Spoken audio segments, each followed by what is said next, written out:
Uthulla e mollës ka super veti dhe në fakt nuk duhet të mungoj në asnjë shtëpi tonën, por pak njerëz ja din vetit që ka.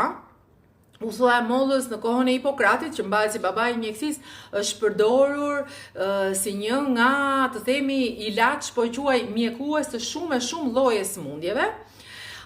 Ndihmon për uljen e yndyrnave, ndihmon sepse në të përgjithshmen e vet, uthulla e mollëve ndihmon në pastrimin e enëve të gjakut, duke bërë që gjaku të qarkullojë shumë më mirë, gjithashtu ndihmon në uljen e kolesterolit, me që po prekim këtë pjesën e yndyrnave.